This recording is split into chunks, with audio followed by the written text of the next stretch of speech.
आज की हमारी क्लास है electrician theory ITI first year class 12। इसके पहले 11 क्लासेस हो गई हैं।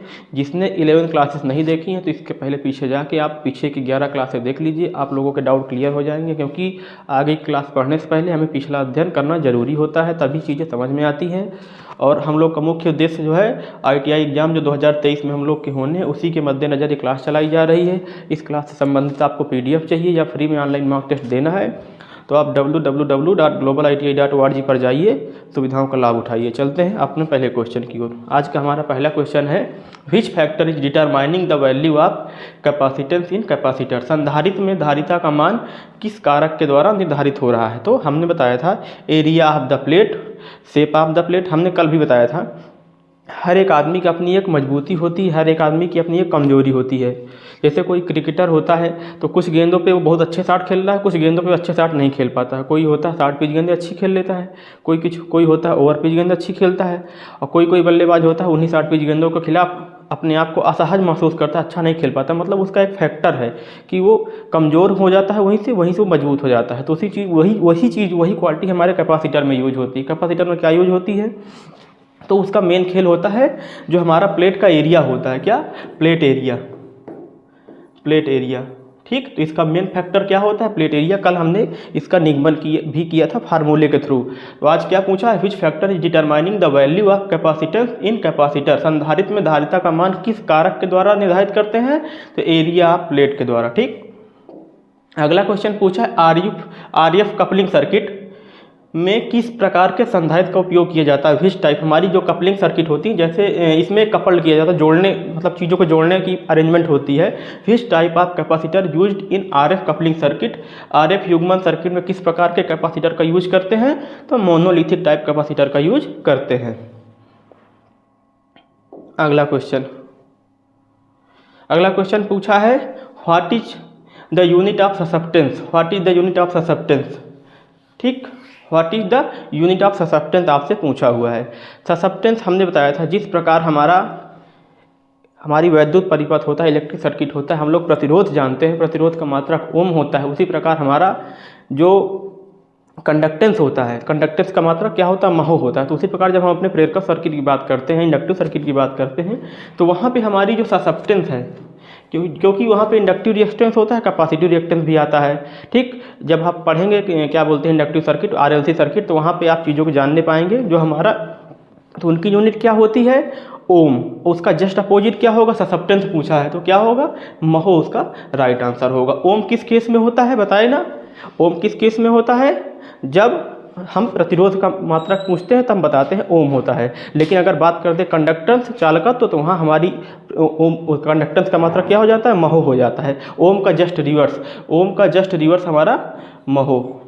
ठीक, इसका अगर सिंबल कोई पूछे तो इस तरीके बना सकते हो, या तो ओम इनवर्स भी लिख सकते हो, ओम का अपोजिट महो। अगला क्वेश्चन पूछा हुआ है, 5 एम्पियर करंट है across 240 volt 50 supply at 0.5 power factor. पूछा है इंडक्टिव कॉयल में take 5 ampere current across 240/500 at 0.8 power factor. हमने इसके देखिए, हम आज आपको 2-3 फार्मूले बता देते हैं, 2-3 आपको यहाँ फार्मूले बता देते हैं। कैसे? जैसे आपका एक फार्मूला हो सकता है √3 VL/IL cos थीटा। ठीक, एक हो सकता है √3 VL/IL साइन थीटा, एक फार्मूला आपका। अब जैसे किसी फार्मूले में आपको VL दे देगा, IL पूछ लेगा, तो आपको फार्मूले कैलकुलेशन आपको आना चाहिए, आप उनको निकाल सकता है। किसी केस में आपको दे देगा कि जो है सब सारी वैल्यू दिया रहेगा, Z दे देगा, बोलेगा जो है हमें इम्पीडेंस बताओ सर्किट का, R² + XL - XC का होल स्क्वायर। एक कंडीशन ऐसी बना देगा, आपको दे देगा Z = √R² + XC - XL का होल स्क्वायर। अब देखिए इनमें दोनों में फर्क आपको दिखने में लग रहा होगा कि सर XC XL XC बात तो वही नहीं है। एक केस में क्या हुआ, हमारा जो कैपेसिटिव रिएक्टेंस है वो अधिक है, एक केस में हमारा कैपेसिटिव रिएक्टेंस कम है। ये कुछ फार्मूले होते हैं इस सर्किट के, तो आप जैसे जैसे आगे चीज़ों को करते जाएंगे आपको उसका सलूशन मिलता जाएगा। इस क्वेश्चन का एक्सेल बराबर क्या होगा, XL equal to V upon I कर लीजिएगा, इसका आपको राइट आंसर मिल जाएगा। हम चलते हैं अगले क्वेश्चन, इसका राइट आंसर कितना आएगा 42.5। अगला क्वेश्चन मिलेगा how the resonance frequency can be increase in AC circuit. AC परिपथ में अनुनाद आवृत्ति एफआर को कैसे बढ़ाया जा सकता है, increasing the inductance value, reducing the capacitance value, increasing the capacitance value, increasing the value of resistance, प्रतिरोध मान में वृद्धि। पूछा है हाउ द रेजोनेंस फ्रीक्वेंसी अनुनाद आवृत्ति जिसको कहते हैं, आरएफ से रिप्रेजेंट करते हैं एफआर से, ठीक, can be increased in AC series circuit. AC series परिपथ में अनुनाद आवृत्ति को कैसे बढ़ाया जा सकता है, प्रेरकत्व के मान में वृद्धि करके बढ़ाया जा सकता है, रिड्यूसिंग द कैपेसिटेंस वैल्यू बढ़ाया जा सकता है, इंक्रीजिंग द कैपेसिटेंस वैल्यू, हमने बताया था कि जो मेन खेल होता है हमारे किसका होता है सर्किट में, कैपेसिटेंस का। रेजोनेंस सर्किट की बात किया हुआ है तो मेन खेल हमारा क्या होता है, फ्रीक्वेंसी, सप्लाई फ्रीक्वेंसी। अगर हमें बोला है श्रेणी परिपथ में अनुनाद आवृत्ति कैसे बढ़ाया जाए, सप्लाई फ्रीक्वेंसी बढ़ाना है तो कैपेसिटेंस को हमें घटाना पड़ेगा। इसके पहले हमने एक क्वेश्चन अभी किया है, तो सप्लाई फ्रीक्वेंसी बढ़ाने के लिए हमें क्या करना होगा, रिड्यूसिंग द कैपेसिटेंस वैल्यू। अगला क्वेश्चन पूछा है what is the formula to find 3 phase reactive power in the voltage VL and line current is IL। पूछा हुआ है formula find the reactive power के लिए देखो हमने बताया था आपको active power, reactive power, apparent power, 3 होती हैं आपकी, एक्टिव पावर, रिएक्टिव पावर और अपीरेंट पावर। एक्टिव पावर कौन सी होती है, रिएक्टिव पावर कौन सी होती है, अपीरेंट पावर कौन सी होती है, इसको जानने के लिए आप हमारी पिछली क्लास देख लीजिए। और इसका राइट आंसर जो होगा, रिएक्टिव पावर का मतलब होता है रिएक्शन करना। रिएक्टिव पावर कब होती है, जब एक्टिव पावर आती है तो उसके साथ में रिएक्टिव पावर आती है। जैसे कि हमने बताया था कोल्ड ड्रिंक के बोतल में, अगर आप कोल्ड ड्रिंक लीजिए, कोल्ड ड्रिंक को एक ग्लास में भरिए और यहाँ तक आपने जब फिल किया, कोल्ड ड्रिंक डालेंगे तो देखेंगे उसका झाग है, यहाँ तक आपको समझ में आने लगेगा, लेकिन रियल में आपकी कोल्ड ड्रिंक कहाँ तक है, यहाँ तक। तो ये होगी आपकी एक्टिव, ये आपकी क्या हो गई, एक्टिव हो गई। और उसके बाद ये यहाँ तक जो झाग आपको दिखा, ये कौन सी पावर हो गई, रिएक्टिव, ठीक।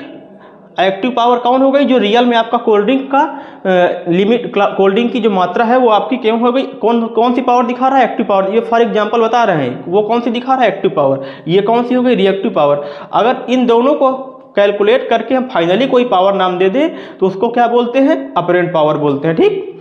तो ये आपके डाउट क्लियर हो गए होंगे, एक्टिव पावर, रिएक्टिव पावर का और अपीरेंट पावर का। तो इसका जो होता है रिएक्टिव पावर का √3 VL/IL sin थीटा।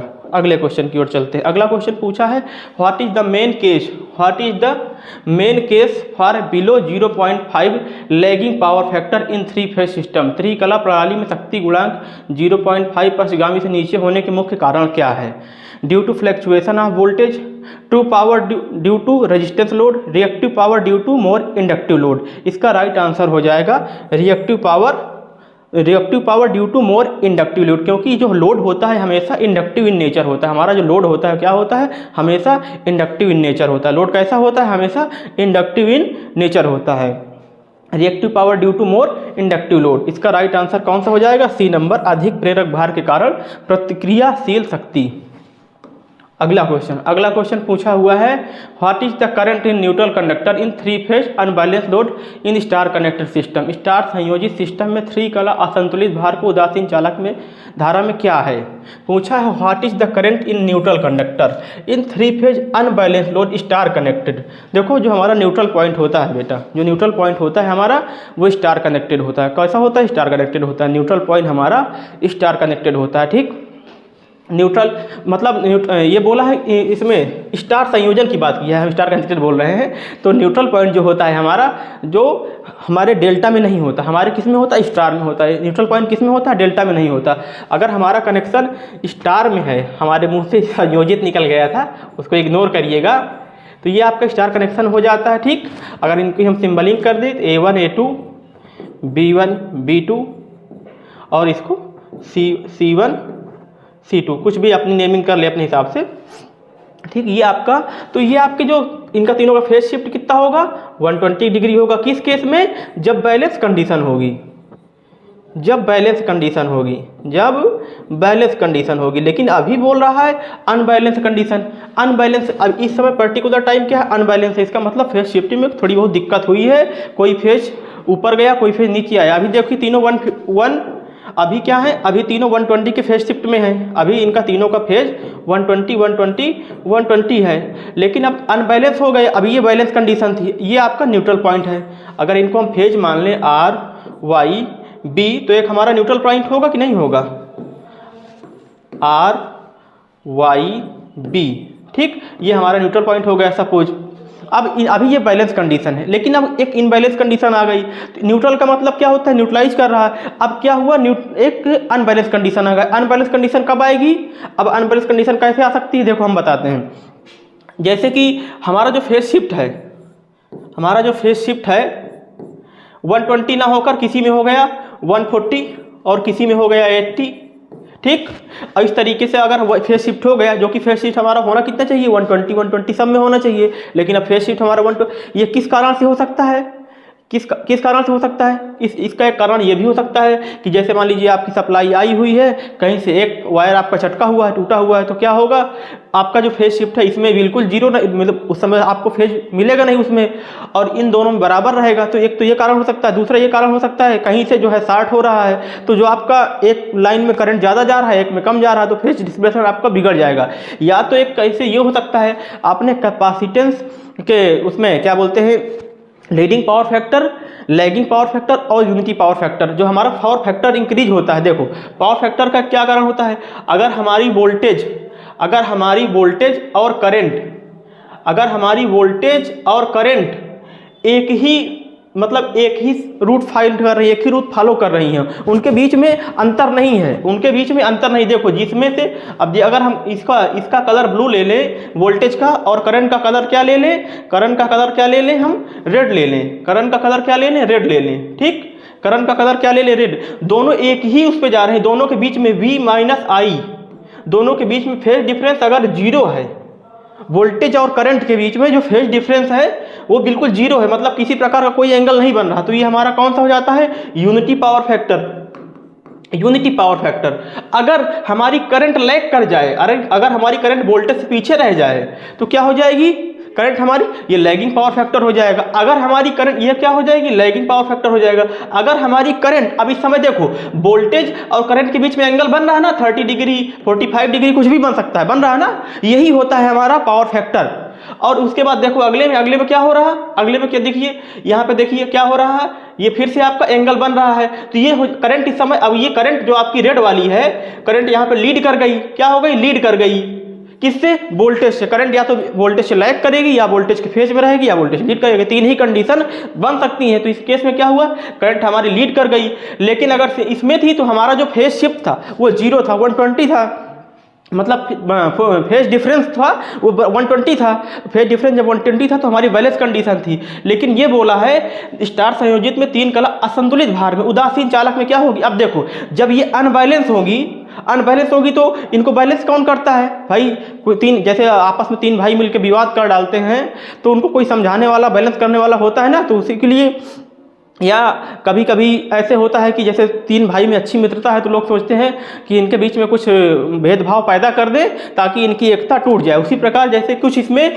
कारक आ गए, कुछ ऐसे फैक्टर आ गए जिससे इनका फेज शिफ्ट 120 बिगड़ गया, तो क्या हुआ, उस कंडीशन में न्यूट्रल में हमारे वोल्टेज आ जाएगा, न्यूट्रल में हमारी क्या आ जाएगा, न्यूट्रल में आ जाएगा। अभी तक था क्या, तीनों फेज में जा रहा था, लेकिन अब न्यूट्रल में आ जाएगा। तो यहाँ पे कहीं ऑप्शन दिया हुआ होगा, no current will flow to algebraic sum of current in 3 phase, 3 कलाओं में धारा का बीजीय योग, the algebraic sum of current in 2 phase only lesser than the lowest current in any one of the phase. तीनों कलाओं में से किसी में से सबसे कम धारा की तुलना में से कम। अब देखो स्टार्ट से कलम असंतुलन भार में उदासीन चालक, न्यूट्रल में क्या होगा, देखो जो हमारे तीनों फेस हैं तो न्यूट्रल में जाएगा, लेकिन न्यूट्रल में कभी उतना नहीं जाएगा, न्यूट्रल में कभी, क्योंकि न्यूट्रल उदासीन तार है, न्यूट्रलाइज कर रहा है, तो कभी उतना नहीं जाएगा जितना कि इनमें आ रहा है। इसमें मान लीजिए सिंगल फेस में 220 आ रहा है तो इसमें 220 नहीं आएगा, कि जितना भी जाएगा किसी से भी जाएगा, इन सबसे कम ही रहेगा, हमेशा कभी भी रहेगा, इन सबसे कम ही रहेगा। तो इसका राइट आंसर कौन सा हो जाएगा, lesser than the lowest current in any one of the phases. अगला question, calculate the apparent power in kVA of phase 415 hertz 50 star system if the line current is 16 ampere and power factor 0.8। 3 कला 415 दिया हुआ है, 3 कला 415। अब देखिए इसमें हमने आपको फार्मूला बताया था अभी, क्या पूछा है, calculate the apparent power. Apparent power के लिए क्या लिख लें आप, अपीरेंट पावर आपसे पूछा, अपीरेंट पावर के लिए क्या लिख लें, √3 VL IL। अभी हमने आपको इसके पिछले न्यूमेरिकल में बताया था, √3 VL IL रखेंगे तो √3 की वैल्यू कितनी होती है, आपको सबको पता है 1.732 मल्टीप्लाई VL कितना दिया हुआ है, लाइन वोल्टेज कितना दिया हुआ है, लाइन वोल्टेज आपको दिया, लाइन करंट दिया है, लाइन वोल्टेज कितना दिया है आपको 415, लाइन वोल्टेज आपको कितना दिया है 415 इनटू उसके बाद क्या दिया हो, लाइन करंट कितनी दिया हुआ है 16 एम्पियर दिया हुआ है, लाइन करंट इज 16 एम्पियर। अब इनको तीनों को आप सॉल्व कर लेंगे तो आपका राइट आंसर आ जाएगा। देखिए सॉल्व करके देखते हैं क्या आता है। 15 415, तो इसको आप तीनों को जब सॉल्व करेंगे तो आपका राइट आंसर आएगा सॉल्व करने पर 11.5 kVA। इसको आप कैलकुलेट कर दीजिएगा। इसका फार्मूला जो आपको बता दिए हमने क्या, √3 VL IL, इसको कैलकुलेशन करिएगा, आपका 11.5 आ जाएगा। क्योंकि थोड़ा समय कम है, हम चलते हैं अगले क्वेश्चन की ओर। 3 कला बिजली मापन में 2 watt meter method W1 and W2 की रीडिंग क्या हो दीदी, पावर फैक्टर 0 है। हमने बताया था आपको सर्किट का यदि पावर फैक्टर 0 है तो इसका मतलब सर्किट हमारी यूनिटी है या तो बैलेंस। भाई हम पावर फैक्टर 0 है, वोल्टेज और करंट के बीच का जो फेज डिफरेंस हम निकाल रहे थे, जो वोल्टेज और करंट के बीच में जो अंतर निकाल रहे थे वो 0 है।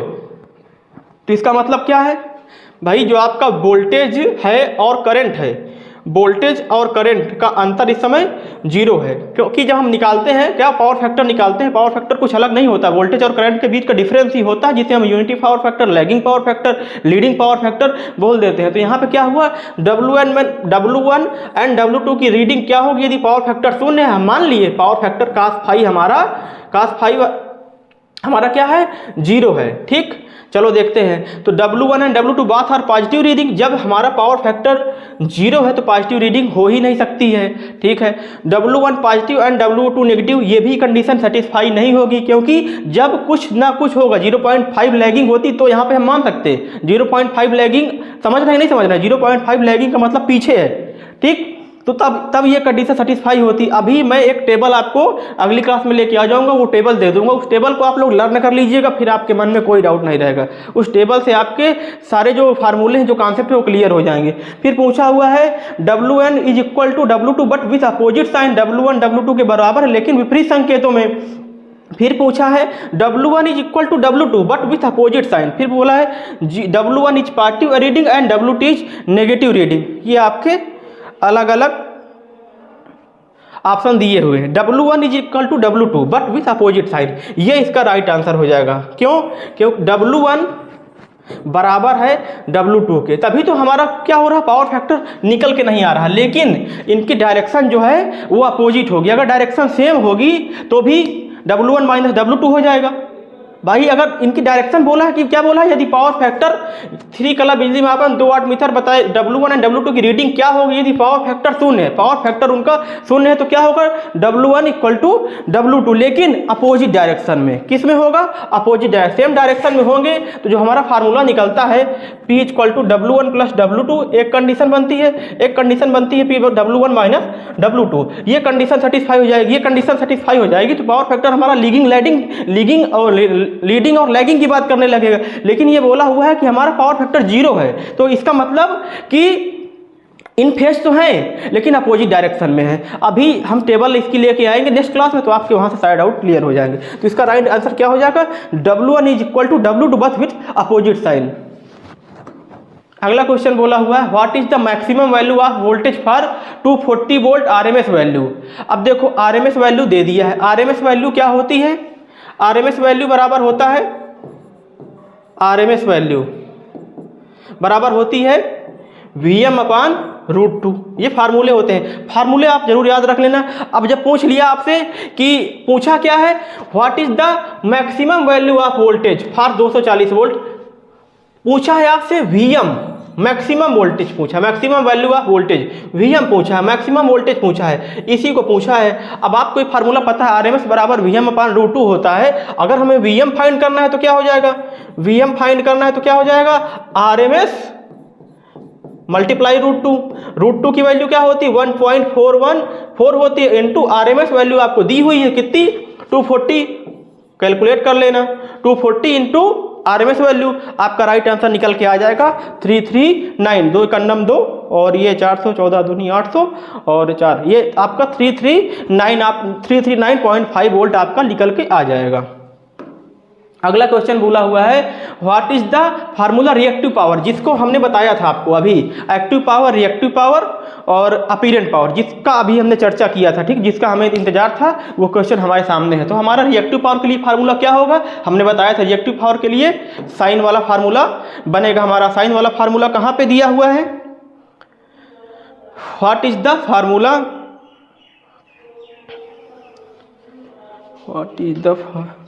What is the formula for reactive power, reactive power आपका,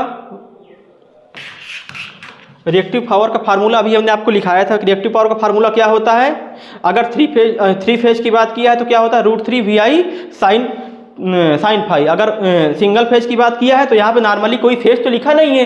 what is the formula reactive power, केवल फार्मूला पूछा है, फेज नहीं दिया। अगर 3 फेज लिखा होता तो फिर √3 हो जाता साथ में, लेकिन यहाँ पे केवल ये लिखा हुआ है what is the formula for reactive power, इसका मतलब सिंगल फेज की चर्चा किया हुआ। तो सिंगल फेज में अगर DC सप्लाई के लिए बात किया होता तो फिर VI इस पर चर्चा, यहाँ पे बोला है फार्मूला फॉर रिएक्टिव पावर। अब DC में रिएक्टिव पावर होगी नहीं, क्योंकि DC स्टेप सिग्नल पे वर्क करती है, उसके पास कोई होती नहीं, तो उसमें लैगिंग लीडिंग का कॉन्सेप्ट नहीं आएगा। उसके बाद बचा क्या, ये किसके लिए है, इसको ये आपके लिए होमवर्क है, चलो अभी बता देते हैं ये किसके लिए है। उसके बाद जो रिएक्टिव पावर होती है उसका राइट आंसर होता है PR equal to reactive power. PR आपकी क्या होती है √3 VI साइन फाई। लेकिन ये किस केस में होती है, जब 3 फेज सप्लाई की बात किया हो। यहाँ पे क्या दिया हुआ सिंगल, अगर कुछ सप्लाई नहीं दिया तो इसका मतलब सिंगल फेज की बात किया है। अगर 3 फेज दिया होता तो √3 VI साइन फाई हो जाता, साइन थीटा हो जाता। तो इसका राइट आंसर कौन सा हो जाएगा, रिएक्टिव पावर का, रिएक्टिव पावर का ये हो जाएगा। एक्टिव पावर की बात किया होता तो VI cos थीटा हो जाए। अगर अपीरेंट पावर होती तो इनको दोनों को जो मिलाने से बनती है उसे हम बोलते हैं अपीरेंट पावर। अभी हमने आपको बताया ना ये वाला formula, active power, reactive power, apparent power निकालने का। अगर कोई कोल्ड ड्रिंक डाल रहे हो किसी ग्लास में, अगर यहाँ तक आपने फिल किया तो उसका झाग आपको यहाँ तक दिखने लगता है, तो ये आपका क्या हुआ, आपने रियल में भरा, एक्चुअल, इसे एक्चुअल पावर भी बोलते हैं, रियल पावर भी बोलते हैं, तो एक्टिव पावर भी बोलते हैं। तो ये आपका एक्टिव पावर हुआ, यहाँ तक आपका कोल्ड ड्रिंक का वाटर फिल है, लेकिन आपको लगा कि देखिए यहाँ तक भर गए, वो आपका झाग था, इस एक्शन की वजह से वो रिएक्शन था, इसे ही बोलते हैं रिएक्शन को रिएक्टिव पावर। ये आपका इस एक्शन का रिएक्शन था। जैसे आपने किसी को 2 थप्पड़ जड़े तो उसके जवाब में वो उसका क्या रिएक्शन होता है, या तो बोलेगा अब मत मारो हमें, या तो तुमको 4 मार देगा, तो उसका रिएक्शन क्या होता है, वही चीज है, इसे बोलते हैं रिएक्शन। अगर इन दिनों की बात कर ले तो ये हमारी अपरेंट पावर बन जाती है। इसका राइट आंसर कौन सा हो जाएगा, PR equal to VI sine theta. अगला क्वेश्चन पूछा है, दिया हुआ है XL equal to 36 ohm, XC बराबर 24 ohm, R equal to 5 ohm, XL बराबर 36 ohm and XC equal to 24 ohm. तो परिपथ में प्रतिबाधा की गणना कीजिए। अब देखो आपको पूछा है इम्पीडेंस, इम्पीडेंस निकालना है, Z इक्वल टू निकालना है इम्पीडेंस। जो इसका फार्मूला होता है क्या, R² plus XL minus XC का होल स्क्वायर। इसका फार्मूला आप जानते हैं, एक प्रकार से देखा जाए तो क्या लिखा हुआ है, A² माइनस B का होल स्क्वायर लिखा हुआ है। इसका आप जानते होंगे A² minus 2AB plus B²। आपको ये बताने की जरूरत नहीं, आप तो बचपन से पढ़ते आ रहे हैं सब A प्लस B का होल क्यूब स्क्वायर क्या होता है, तो आप जानते होंगे। इसकी वैल्यू रख के पुट कर लेना, R²